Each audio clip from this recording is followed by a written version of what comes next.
Good morning students. आज हम करेंगे टेम्परेचर डिपेंडेंसी ऑफ रेजिस्टेंस। इससे पिछले लेक्चर में हम रेजिस्टेंस क्या होता है ये पढ़ चुके हैं। रेजिस्टेंस किन किन फैक्टर्स के ऊपर डिपेंड करता है वो हम पढ़ रहे थे। उसमें से एक फैक्टर होता है टेम्परेचर डिपेंडेंसी, या रेजिस्टेंस टेम्परेचर के ऊपर किस तरह से डिपेंड करेगा।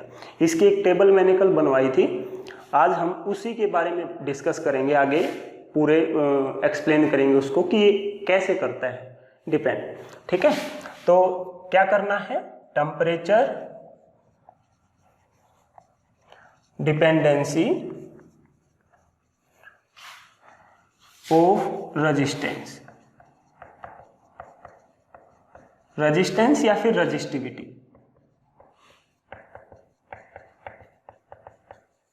रेजिस्टेंस और रेजिस्टिविटी दोनों ही टेम्परेचर के ऊपर डिपेंड करते हैं। वो कैसे करते हैं वो फॉर्मूला हम डिराइव करेंगे। ठीक है, तो हमने क्या देखा, कोई भी सर्किट इलेक्ट्रिक सर्किट्स के अंदर लगे हुए हैं, जो हमारे इंस्ट्रूमेंट हैं, जो हम चलाना चाहते हैं, ऑपरेटर्स हैं जो, तो उसके अंदर हमने ये पाया कि हमारा मान लिया कि इनिशियल रेजिस्टेंस R0 था।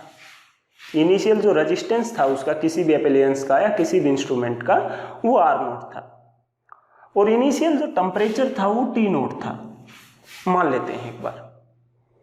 तो थोड़े टाइम बाद हमारा जो टेम्परेचर है वो T0 से T हो गया, इंक्रीज कर गया टेम्परेचर बढ़ा दिया है।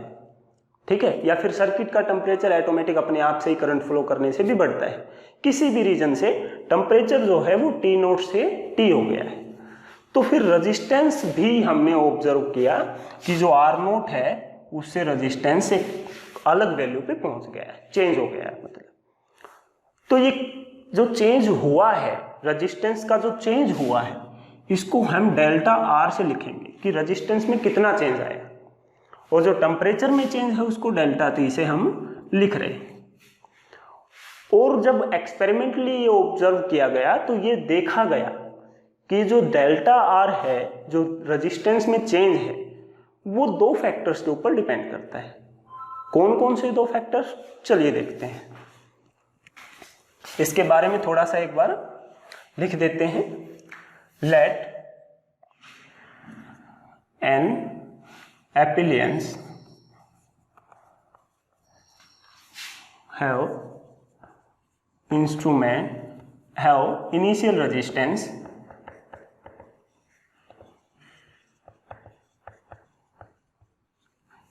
resistance कितना लेके चले थे, R0, एन, या फिर ऐसे लिखेंगे operates at temperature,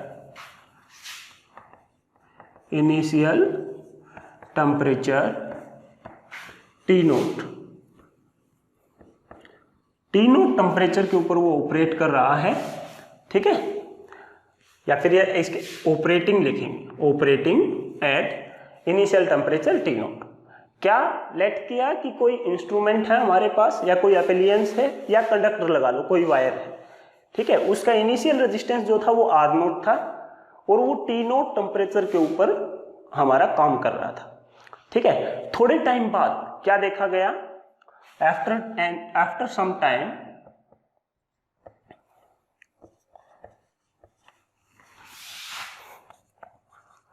temperature becomes T, temperature T0 से क्या हो गया, T हो गया। Then resistance also changes to, resistance भी चेंज हुआ और क्या हो गया, R0 से R हो जाता है रेजिस्टेंस। ठीक है, रेजिस्टेंस किससे, टेम्परेचर जो है वो चेंज हुआ T0 से T तक, और जो रेजिस्टेंस है वो चेंज हुआ R0 से R तक। ठीक है, तो यहां पे हमने क्या ऑब्जर्व किया। ठीक है, इट इज ऑब्जर्व, क्या ऑब्जर्व किया गया,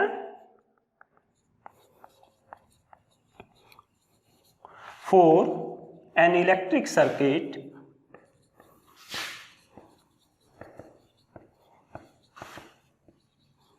क्या ऑब्जर्व किया गया, जो डेल्टा आर है वो डायरेक्टली प्रोपोर्शनल है चेंज इन टेम्परेचर के, डेल्टा टी के। ठीक है, जो रेजिस्टेंस में चेंज है वो डायरेक्टली प्रोपोर्शनल है चेंज इन टेम्परेचर। ये बात आप लिख भी सकते हैं, पॉइंट 1 डाल के क्या लिखेंगे, change in resistance is directly proportional to change in temperature. और जो सेकंड फैक्टर है वो क्या है, जो रेजिस्टेंस में चेंज आएगा वो डायरेक्टली प्रोपोर्शनल है इनिशियल टेम्परेचर के। आर नॉट इनिशियल टेम्परेचर था ना, तो इसके साइड में हम ये बातें लिख भी देंगे कि delta R, where delta R क्या है, change in resistance,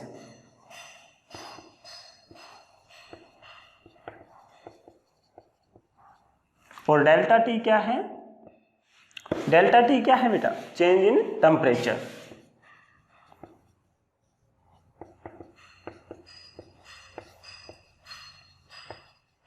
change in temperature, और आर नोट क्या है, इनिशियल रेजिस्टेंस।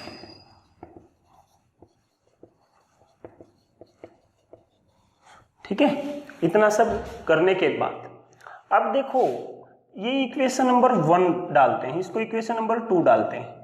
तो बाय इक्वेशन 1 एंड 2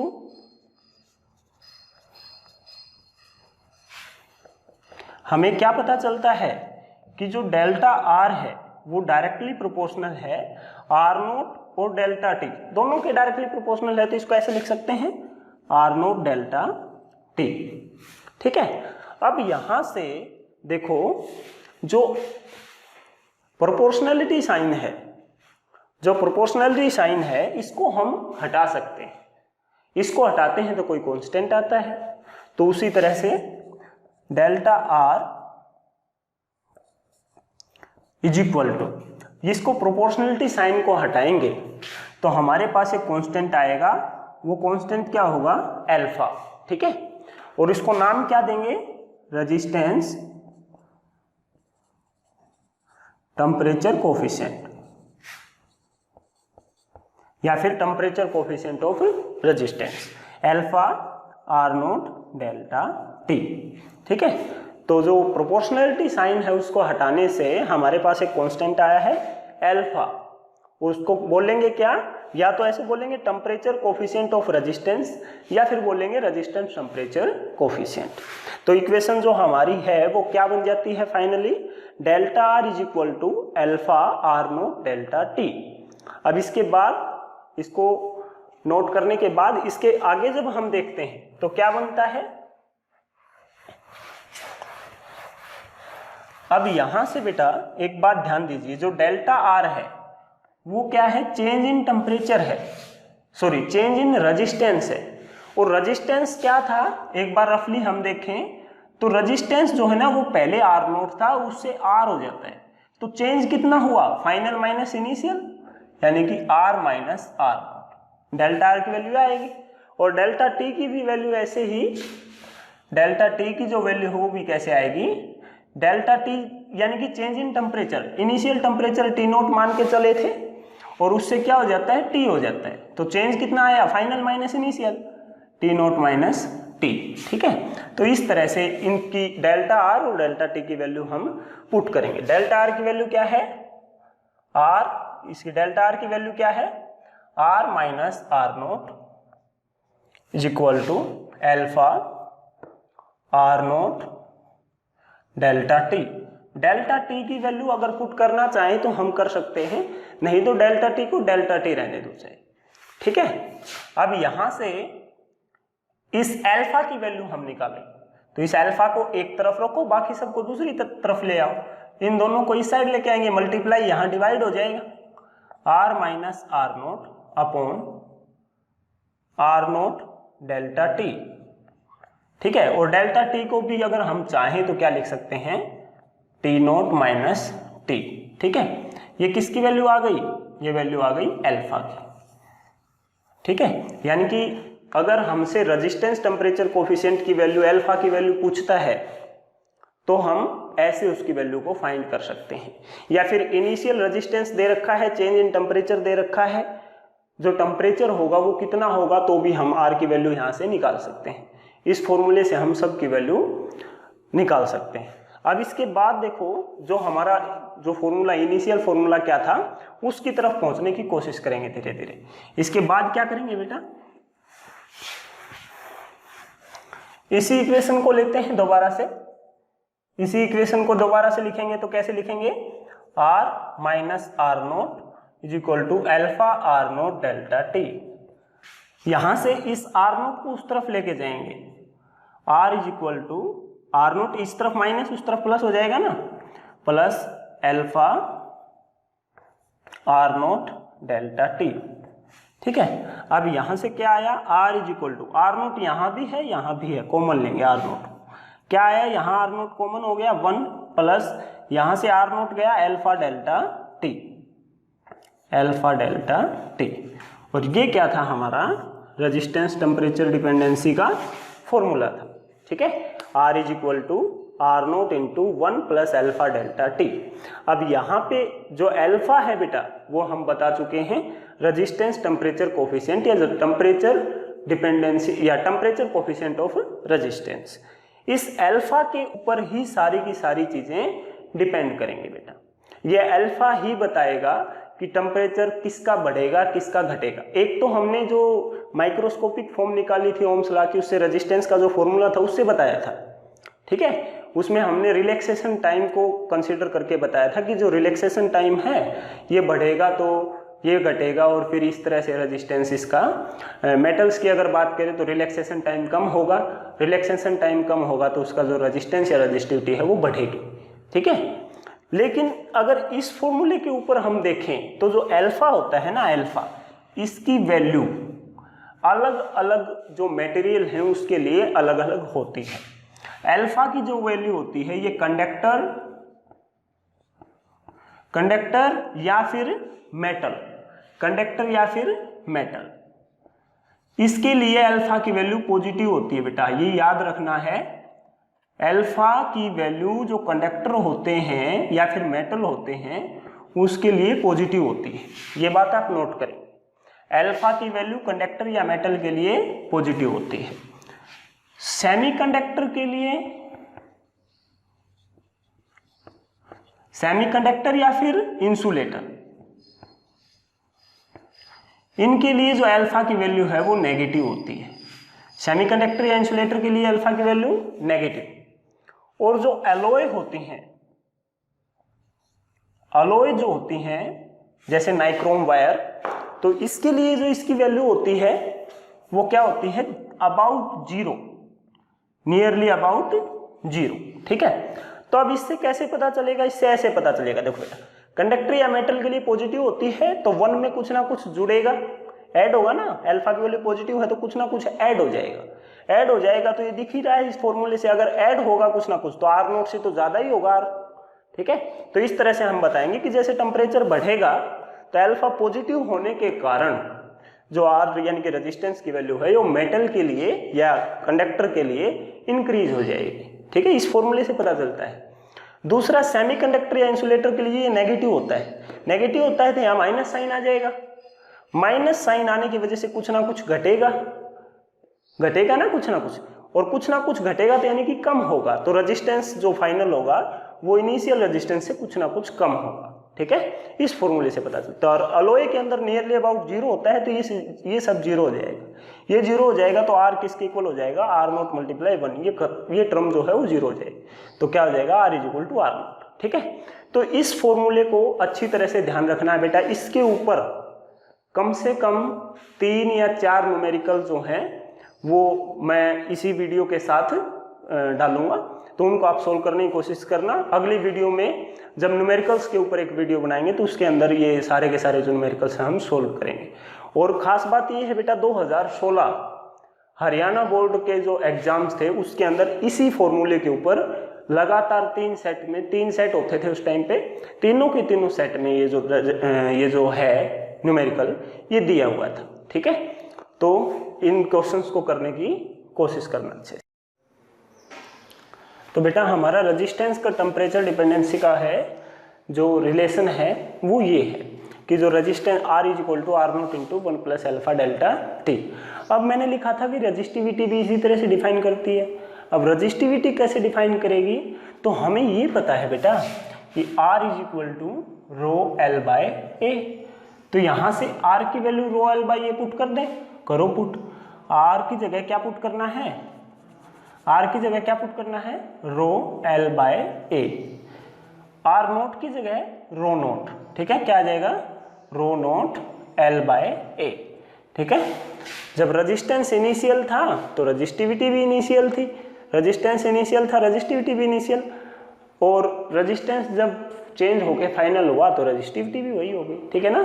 तो एक्चुअल में अगर देखें ना बेटा, हम अगर सही मायने में देखा जाए तो रजिस्टेंस, रजिस्टिविटी और लेंथ और एरिया इन तीनों पे डिपेंड करता है। लेंथ एरिया चेंज नहीं हुआ, रजिस्टिविटी चेंज हुई ना, इसी के कारण रजिस्टेंस चेंज हुआ है।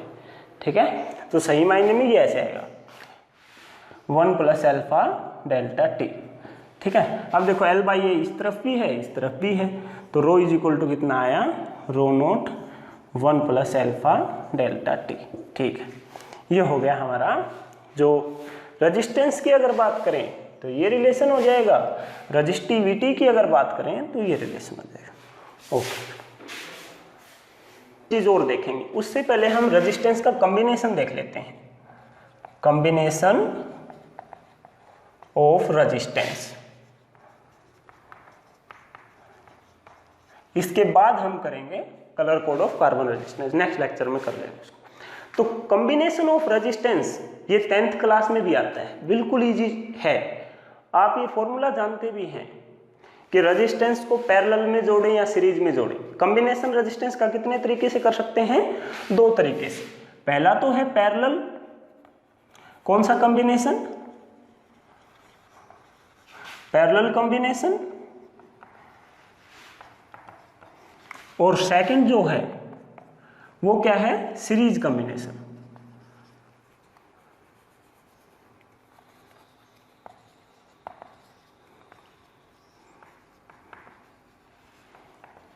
Parallel combination and series combination.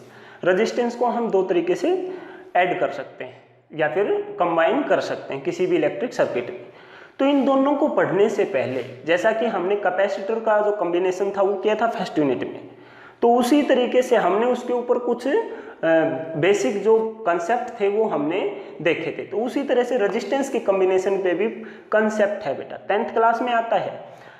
मान लिया किसी भी इलेक्ट्रिक सर्किट में ये हमारा बैटरी है, इलेक्ट्रिक सर्किट में अगर हम कॉम्बिनेशन की बात करते हैं, ठीक है, तो कॉम्बिनेशन 2 तरह से होता है। एक इस तरह से होता है, ये है हमारा, ये जो रेजिस्टेंस है बेटा, ये इसको सर्किट के अंदर अगर हम दिखाएं या डिनोट करें तो उसके लिए ये सिंबल होता है। कौन सा, ये सिंबल होता है। ठीक है, ऐसे सर्किट के अंदर रेजिस्टेंस का सिंबल क्या है, ये है। ठीक है, तो अगर सर्किट के अंदर रेजिस्टेंस को कंबाइन करें तो हमें 2 बातें ध्यान रखनी। कौन सी 2 बातें ध्यान रखनी है कि सीरीज कॉम्बिनेशन में जो करंट होगा, करंट और वोल्टेज, ये 2 बात ध्यान रखनी है बेटा।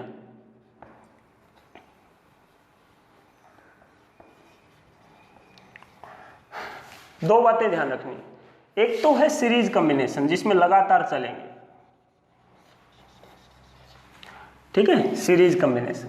दूसरा है पैरेलल कॉम्बिनेशन, उसमें सभी जो रेजिस्टेंस हैं वो इस तरह से जुड़े होते हैं। ठीक है, तो ध्यान ये रखना है बेटा कि सीरीज वाले कॉम्बिनेशन में करंट I है, यहां से करंट I घुसेगा इसके अंदर, तो इसके अंदर से कंप्लीट जाके I ही निकलेगा, इसमें से भी I ही निकलेगा, इसमें से भी I ही निकलेगा, यानी कि सभी के सभी रेजिस्टेंस को करंट सेम मिलेगा। ये बातें याद रखने की हैं बेटा, इसी के ऊपर सब कुछ हो जाएगा। सीरीज कॉम्बिनेशन के अंदर करंट जो है वो हर रेजिस्टेंस को सेम मिलेगा। पैरेलल कॉम्बिनेशन की जब बात करें तो जो करंट है वो यहाँ पे डिवाइड हो जाएगा 3 पार्ट में। ठीक है, यहाँ मान लिया I1 गया है, यहाँ I2 गया है, यहाँ I3 गया है, तो करंट डिवाइड हो जाता है। ये डिवाइड होगा किस तरह से होगा, इसके लिए भी किरचॉफ जो रूल है, किरचॉफ के 2 रूल हैं बेटा हमारे सिलेबस में, एक तो जंक्शन रूल और दूसरा लूप रूल। ठीक है, वो नेक्स्ट जो लेक्चर्स आएंगे हमारे आगे आगे साथ साथ करेंगे इनको। ठीक है, आगे उसको करेंगे, आते जाएंगे टॉपिक हम करते जाएंगे। तो ध्यान क्या रखनी है, बस 2 ही बात ध्यान रखनी है। सीरीज कॉम्बिनेशन के अंदर करंट जो है वो सेम रहेगा सबका, पैरेलल कॉम्बिनेशन के अंदर करंट अलग अलग हो जाएगा। अब वोल्टेज जो है सभी का इसके अंदर अलग अलग वोल्टेज होगा। इसको मान लिया V1 मिला, इसको मान लिया V2 मिला, इसको मान लिया V3 मिला, तो वोल्टेज सबका अलग अलग होगा, डिफरेंट होगा। लेकिन इसके अंदर खास बात यह है कि सभी को जो वोल्टेज है वो सेम मिलेगा, पोटेंशियल सभी को सेम मिलेगा। तो 2 बातें याद रखनी है ना, करंट और वोल्टेज। सीरीज के अंदर करंट क्या रहेगा, सबका सेम, पैरेलल में अलग अलग होगा। पोटेंशियल की अगर बात करें तो सीरीज में सबका डिफरेंट होगा, अलग अलग होगा, और जो पैरेलल कॉम्बिनेशन है उसमें सबका पोटेंशियल सेम होगा। अब सीरीज अगर पैरेलल कॉम्बिनेशन की बात करें तो देखो कैसे होता है। इन पैरेलल कॉम्बिनेशन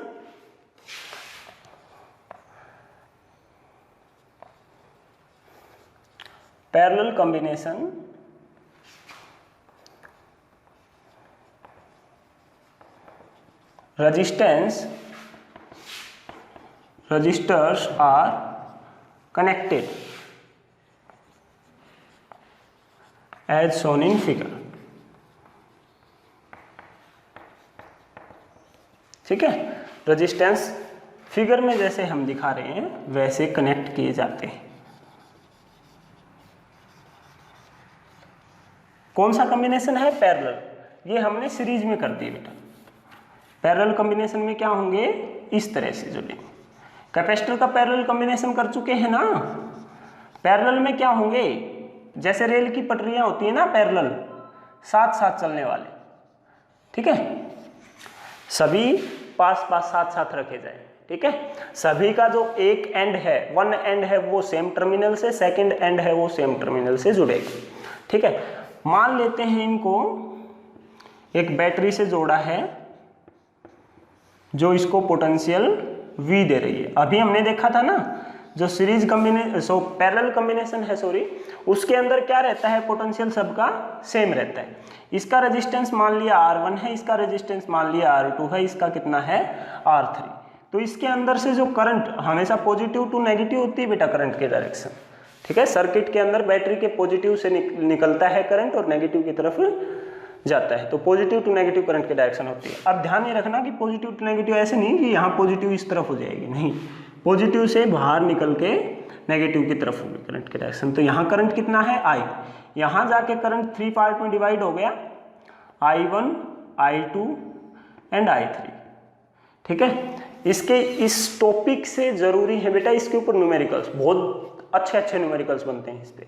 ठीक है, जल्दी जल्दी इसको देखते हैं, फिर इनके न्यूमेरिकल्स के लिए भी आगे काम करेंगे हम। ठीक है, तो ये तीनों जो करंट है इसके अंदर ये बात लिख देनी है कि in this type of combination या फिर इन पैरेलल कॉम्बिनेशन, पैरेलल को शॉर्ट में ऐसे लिखते हैं बेटा, parallel combination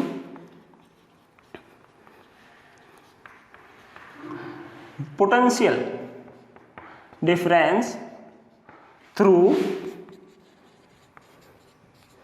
each resistance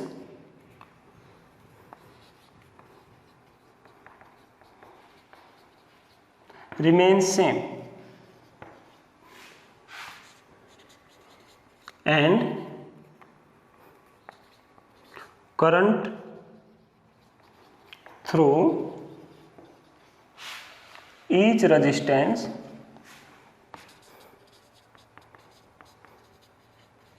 is different।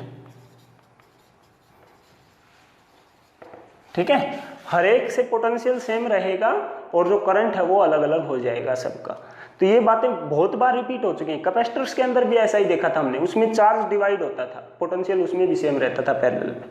ठीक है, तो जैसा कि कैपेसिटर वाले में बताया था मैंने, जो चीज़ अलग अलग है उसकी वैल्यू निकालो और ऐड कर दो।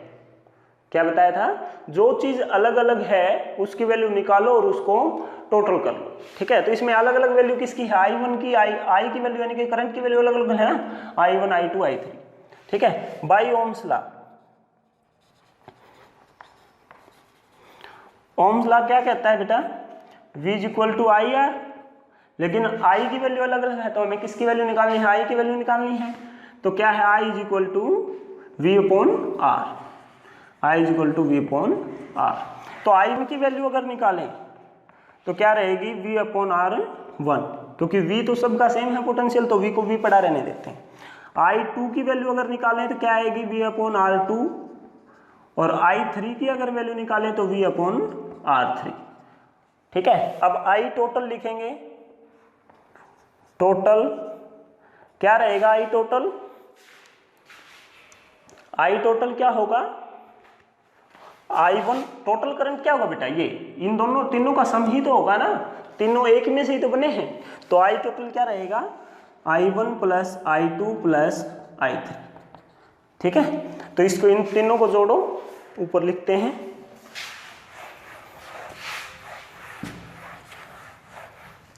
यहां से I टोटल किसके इक्वल आ गया, I1 plus I2 plus I3।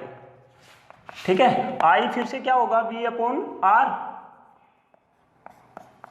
I फिर से V अपॉन R होगा ना, और टोटल है तो अब की बार टोटल लिख दो, या फिर पैरेलल कॉम्बिनेशन देते हैं, यहाँ हम P लिख देते हैं छोटा सा। ठीक है, I1 V अपॉन R1, ये हो गया V अपॉन R2, और ये हो गया V अपॉन R3। तो यहां से V कॉमन आएगा, सब में से V कॉमन आएगा, और V से V कट जाएगा, तो 1 upon RP is equal to 1 upon R1 plus 1 upon R2 plus 1 upon R3। ये हो गया हमारा series combination, sorry parallel combination का जो रेजिस्टेंस का रिजल्ट है। ठीक है, इस रिजल्ट को हम यूज करेंगे। अब जरूरी नहीं है कि रेजिस्टेंस 3 ही हो, कितने भी रेजिस्टेंस हो सकते हैं। यानी कि हम अगर जनरल फॉर्मूला देखें तो हमारा क्या आएगा कि सभी जितने भी रेजिस्टेंस हो जो पैरेलल में जुड़े हैं सभी का रेसिप्रोकल करके ऐड कर दो, और फिर उसका दोबारा रेसिप्रोकल करो, क्योंकि रेसिप्रोकल करके ऐड करेंगे तो 1 अपॉन R की वैल्यू आएगी ना, लेकिन हमें तो R की वैल्यू चाहिए, तो दोबारा से रेसिप्रोकल करने से हमें टोटल रेजिस्टेंस मिल जाएगा। आगे इसके मेथड करेंगे। ठीक है, अब जो कॉम्बिनेशन है ये कौन सा कॉम्बिनेशन था, पैरेलल। अब देखते हैं सीरीज कॉम्बिनेशन जल्दी जल्दी।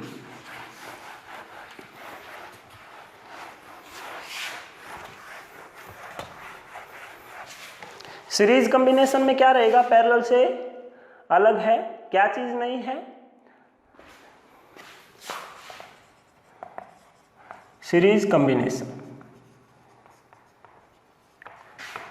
सीरीज कॉम्बिनेशन में क्या है, resistors are combined as shown in figure.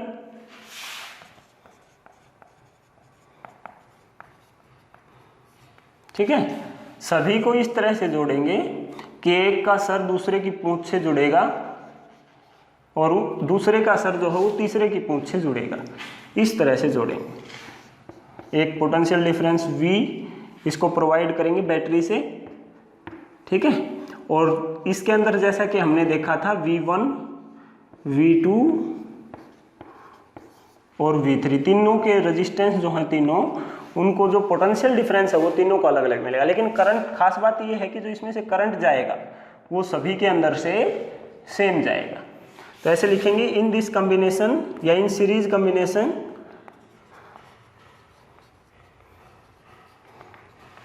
Current through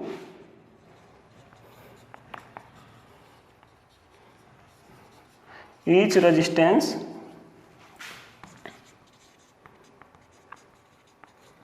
is same and potential is different। हर एक रेजिस्टेंस को जो करंट मिलेगा वो सेम रहेगा, लेकिन जो पोटेंशियल है वो सबका अलग अलग होगा। तो ऐसे केस में बाय ओम्स लॉ क्या बताया था बेटा, जो चीज अलग अलग है उसकी वैल्यू निकालो अलग अलग और जोड़ दो। इसमें अलग अलग क्या है, पोटेंशियल। तो V1 की वैल्यू, ओम्स लॉ क्या कहता है, V is equal to IR। तो V1 की वैल्यू निकाले तो IR1, क्योंकि I तो सेम है सबका। V2 की निकाले तो IR2, और V3 की निकाले तो IR3। ठीक है, तो यहां से V टोटल निकालें। ठीक है, V टोटल क्या रहेगा, V1 plus V2 plus V3। Total रहेगा ना, तीनों को जोड़ देंगे तो इस तरह से क्या आया बेटा, V टोटल क्या आ जाएगा, IR1 प्लस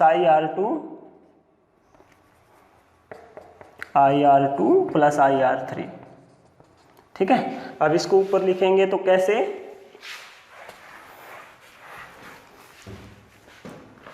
इस V को भी तो ओम्स लॉ से IR लिख सकते हैं ना, और R टोटल किस कॉम्बिनेशन का, सीरीज का, तो RS लिख देता हूँ। IRS is equal to IR1 plus IR2 plus IR3।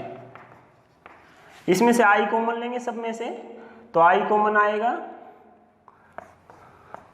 और ये I से I कट जाएगा। ठीक है, तो RS resistance, total resistance of series combination क्या आया बेटा, R1 plus R2 plus R3। जरूरी है कि तीनों रेजिस्टेंस, केवल 3 ही रेजिस्टेंस हो, कोई जरूरी नहीं है। तो कितने भी रेजिस्टेंस होंगे, हमें सीरीज कॉम्बिनेशन का टोटल रेजिस्टेंस निकालना है, तो सबको क्या कर दो, ऐड कर दो। और पैरेलल का निकालना था तो क्या किया था, रेसिप्रोकल करके ऐड कर दो। ठीक है, तो ये था बेटा हमारा कॉम्बिनेशन ऑफ रेजिस्टेंस और टेम्परेचर डिपेंडेंसी ऑफ रेजिस्टेंस। ठीक है, इसके बाद हम नेक्स्ट जो टॉपिक होगा नेक्स्ट लेक्चर में करेंगे, colour code of carbon resistance.